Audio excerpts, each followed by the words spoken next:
Well, hey everyone, welcome to this week's edition of Redeemed and Restored, where we connect every Friday so that we can intentionally discover the faithfulness of God. And what we are doing this week is so all about His faithfulness because I decided at the last minute to bring on Carol Tetlaff, also known as Yellow Girl.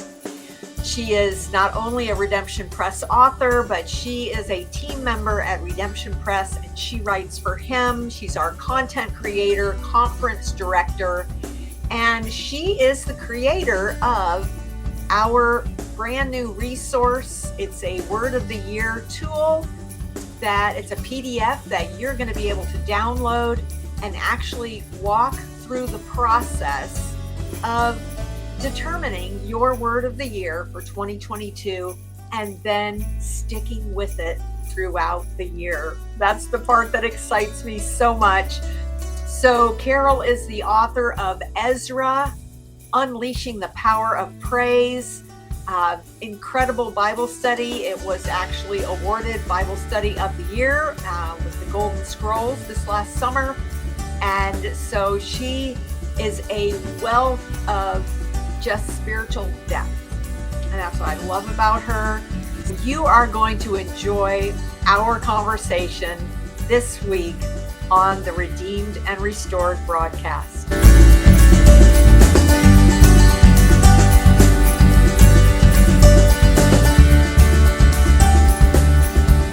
All right. Well, this is our very last Redeemed and Restored broadcast for the year 2021.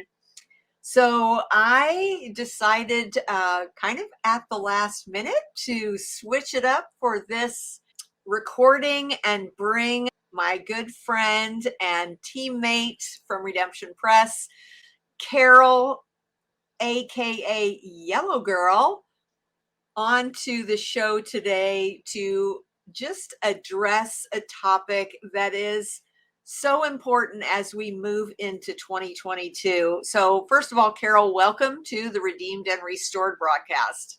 Well, thank you, Athena, for asking me. It's always a pleasure to have a conversation with you. I'm looking forward to this one. Yes. Well, I've for a long time had people talk about their word of the year and what their word of the year was. And I think I've maybe had a word of the year a couple of times. But I've always struggled with, number one, really knowing how to choose that word of the year. And also I've been a super failure at keeping it in front of me. It's kind of like, woohoo, out of the gate.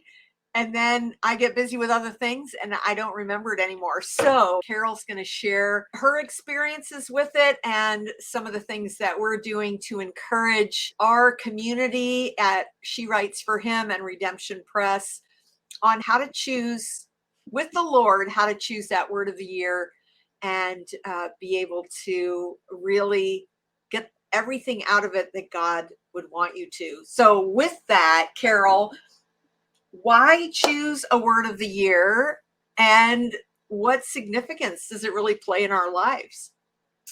Well, I think choosing a word of the year, it gives a little bit of a fresh start to having a new year happen. And so often we see New Year's with New Year's resolutions, but oftentimes when we make resolutions, at least for me, within the first couple weeks, they are just blown and I feel like such a failure. But with the word of the year, it's something that just gives us something to look at throughout our year and see how God is using it in our life and kind of the significance it has. It's funny because people get really nervous when they try to choose their word of the year because they think, well, what if I choose the wrong one? Or what if this word doesn't work out? And I actually saw someone today post that they chose a word of the year and then they changed it mid-year. So it's not like it has to be done by January 1st. It can be done anytime, but it just does give a good start for a new year. And it gives you a focus for the full year. It's not something that has some magical power within it. In Right. fact, typically when you choose a word, it's not even going to really mean what you think it means. And so it's just picking something to keep a focus in front of you for the year. Well, and what I love about it is, New Year's resolutions are all about doing and, kind of like self effort, like I'm going to do this in the new year and we always fail. But this is more being like, okay, I'm going to seek God on what word he would have me focus on so that I am just in step with the spirit, which is just it's just a whole different approach, I think, to starting our new year, and certainly way more spirit led than resolutions and all those kinds of things. So tell us Right. a little bit about your 2021 word and how that started, or how you thought it was going to be and how it actually ended up. Right. So it actually the story of my 2021 word goes back to 2020 because I had chosen the word dwell, and I'm really sorry about that because we ended up dwelling at home most of 2020. And so I was telling God as I was going into 2021, like, I want a good word this year. I want a word like adventure, travel, something to just get me out of the house. And he kept bringing to me the word surrender. And I was like, I don't want the word surrender. Like, that sounds really hard. And it sounds like I have to give up stuff. And I'm not really ready for that. And nor do I feel like I have to give up anything. But throughout the year, I did end up choosing the word surrender. And throughout the year, God used it this past year in my life in such an amazing way because he allowed me to surrender things that I thought I would never let go of and walk into the doors that he had opened for me that brought me into the calling that he has on my life in such a great way that I would never have experienced if I wouldn't surrendered what I was holding on to. And with that surrender, God has opened the doors to a great adventure. I have traveled more this past year than I have in almost my entire life. And so God did get me out of the house, but first I had to really surrender to him. So, Well, I love that. Sometimes I would think we go into this hoping for like a really victorious word or something that's just really fun, like you said, adventure, travel, whatever. And it's kind of just how God is. He takes those things like words like surrender that don't always have a positive connotation, but the fruit that surrender produces is so amazing. You mentioned in the document that you created that we're going to talk about today, the word of the year, a PDF that you wrote that takes people step by step in how to really consider and prayerfully choose that word of the year. And you actually talk in there about some of the things that you actually surrendered. So share a little bit of that with us. all right. Well, I surrendered a job that I loved. I was on staff at the church that I've grown up in for 22 years. And it was something that I had actually in years past asked God to release me from. And yet he never really gave me that permission to leave. And so I just kept pressing in. Um, and then all of a sudden this year, things started, taking a different shape. And Athena and I had a conversation at the end of 2020 about the potential of me coming to be on her team at Redemption Press. And God just began to expand that opportunity to such a greater way that I had to make a choice. And I had to make a choice of to stay in where I was super comfortable or to give that up and to walk into something where I am learning every single day. And even though it's been a ton of fun, it's been a surrender of even my own abilities because I have at times been completely lost. But it's been a good surrender.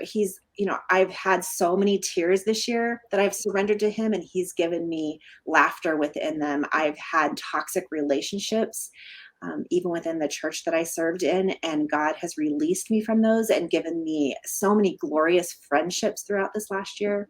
So I think when we really do surrender, as I was asked to do, it wasn't about giving up things. It was more about giving in to what God had planned within. Say that again. It wasn't about giving up. It was about giving in to God's plan. Ooh, that's good. That is so good. And yeah, we think surrender is a bad word and that it's going to take things away from us and that it's a negative. And in reality, it has just created freedom. And I mean, I've watched you blossom over the last year. And it's like, how cool is that when we kind of, okay, God, if this is really, we obey. Only sometimes we kind of drag our feet in the obedience and try and wrap our heads around, okay, I really don't want to do this, but I'm willing. And then how he meets us in that place and just does amazing things. Yeah, and I love what you said about surrender is truly freedom. We think it's more of the captivity of like giving up, waving the white flag and being captured, but really it is complete freedom and just trusting in him and what he has. And his plan is always so much better than ours. And so when we surrender to it, he has such blessing in it for us. Nice.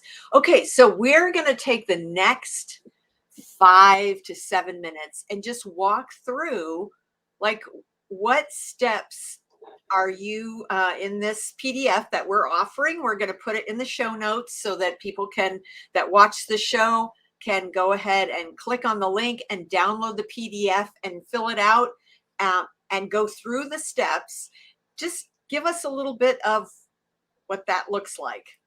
All right. Well, this is actually going to be fun because I'm going to ask Athena questions now and have her kind of go through this process in just a small way that you would actually get within the document. But, really the first thing you need to consider when you choose your word is to really be in communication with God. And for many of us, that's an easy thing to do because it's a natural part of our day. It's the rhythm of our life to be in communication with him. And so for those of you who have that rhythm, God is going to be able to reveal to you in such a way that he can't do when we really aren't in tune with him. And so whether you have, wandered away from God or you are completely in step with him, starting this process with prayer is so important because we really do need to ask him to guide our thoughts and even our answers as we go through this document. To really reveal to us. It's a document no one else needs to ever see. And so we need to be honest with ourselves so that we can go in the direction that he's calling. So Athena, I have a couple questions for you to kind of help us engage in this conversation of finding our word of the year. And so really one of the best things is to look back over the last year and see what God is doing. So when you look back over 2021, what words or even events come to mind that really stood out and really marked your life in 2021? I think a lot of what that entailed was the concept of looking back in order to move forward, because God just revealed some areas that I just kind of forgotten that were 3 and 4 years ago, that I was so busy doing other things and kind of being the firefighter that you have to be when you own a business and putting fires out, that you don't always deal with issues that come up as well as you want to.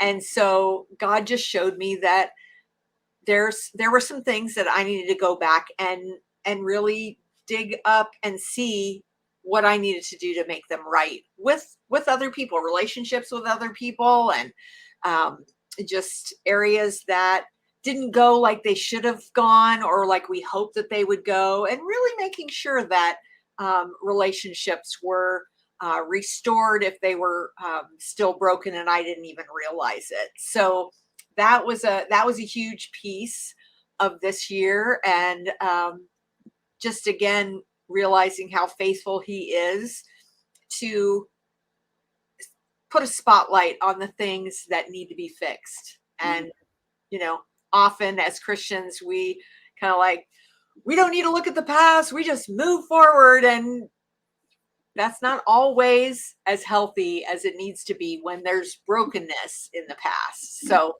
it was really good to have that focus this year. That is good. So kind of your the words that I would pull from that are reflecting and observing. Um, Obviously, you said faithfulness. So those are all good words to really pull from 2021 to see what God was doing within your own story.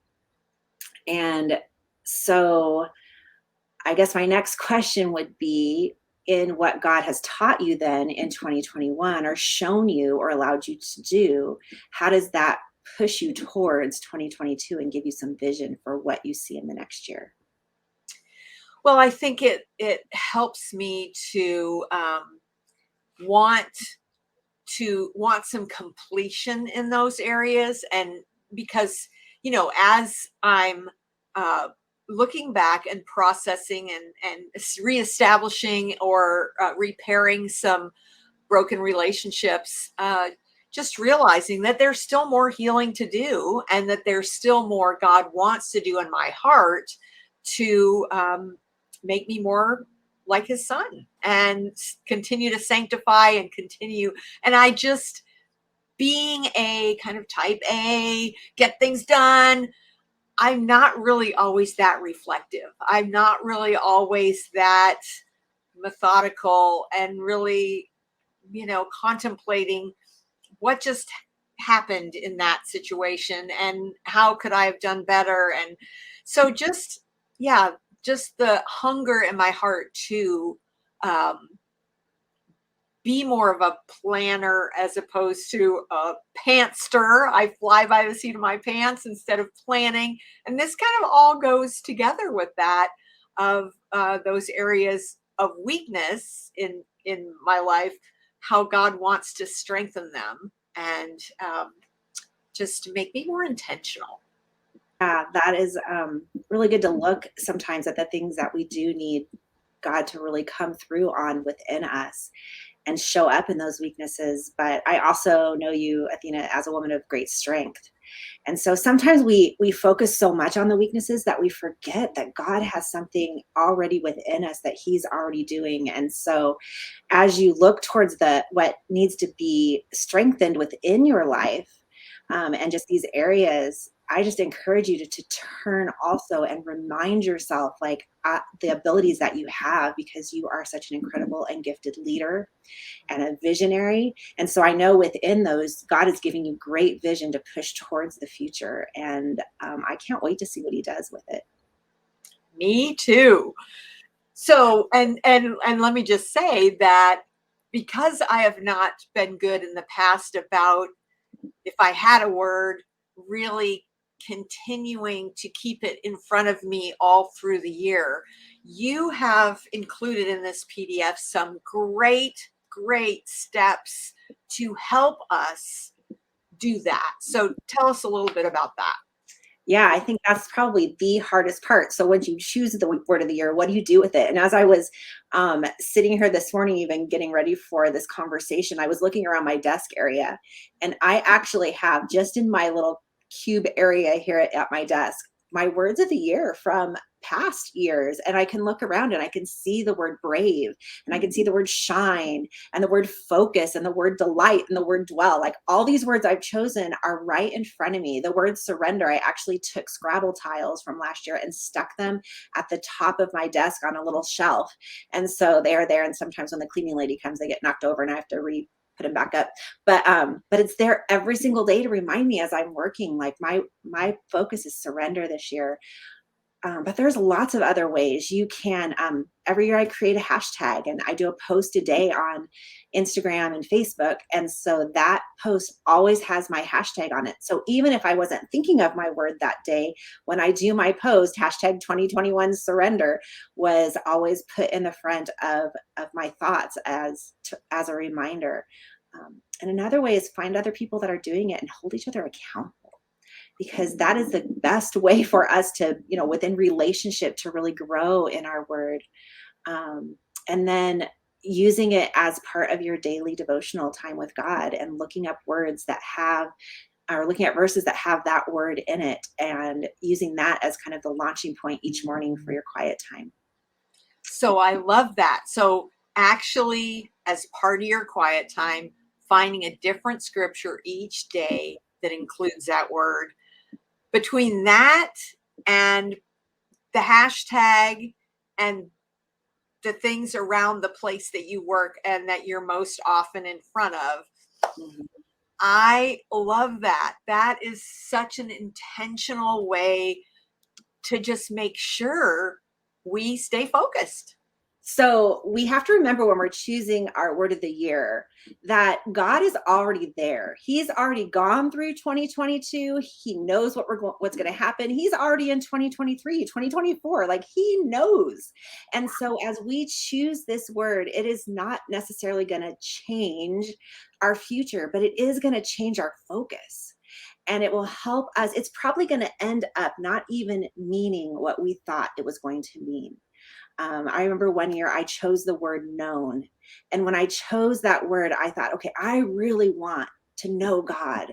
And so that was my focus. But I read a blog I wrote just a few years ago, just the other day. And it said in it that I realized it wasn't about me knowing God. It was about me recognizing that I was known by him. And so it changed my whole perspective on why I chose the word of the year. And I think that will happen to each of us as we do that. I love that. So now you picked already, you have your word for 2022. So share that with us so we kind of get a glimpse as to what God's having you focus on for 2022. Okay, well, about a month ago, I was reading a devotional, and the word gaze was part of a sentence that the gal had written in the devotional, and it said, I want to elevate my gaze above my stress today. So I have a feeling that I was probably in a very overwhelmed circumstance, which is the majority of my life. And it was just a reminder of I need to take my focus off of my stress and off of the things that I'm facing, and lift my eyes and gaze upon him, because he is the only one who is worthy of it. And he's the only one that can give me strength to push through it. And so as I set my gaze on him, the way that I view life completely is altered. Yes. And I was reading, actually, in a devotional, or a book that I'm reading, and it was talking about the presence of God.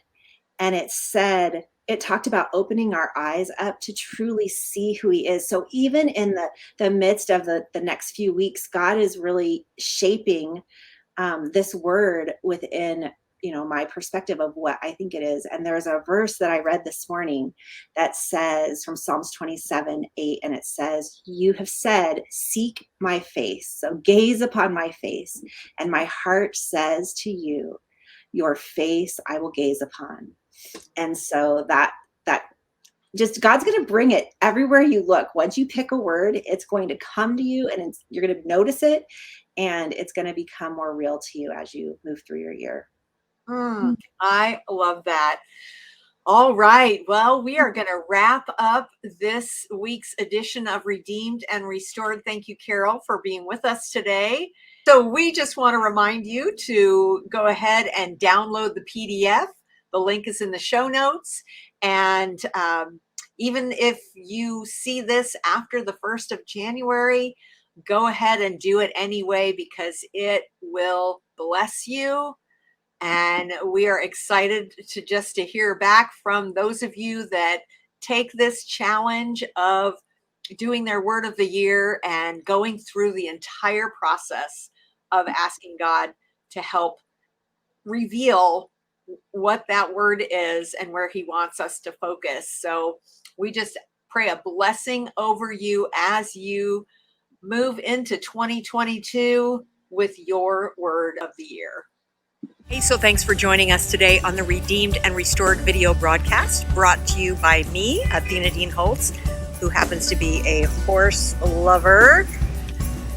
and the Romans 828 bookstore, which is a division of Redemption Press, which is right down the street that way, around the corner, right here in downtown Enumclaw, where everything is happening. So I would love to have you review and share this broadcast with friends, family, and others who could use the encouragement. And if you know someone who might prefer the audio podcast version of today's episode, you can go over to redeemedandrestoredpodcast.com and share a link from there. So thank you so much for joining me today. See you next week right here on YouTube for another episode of Redeemed and Restored.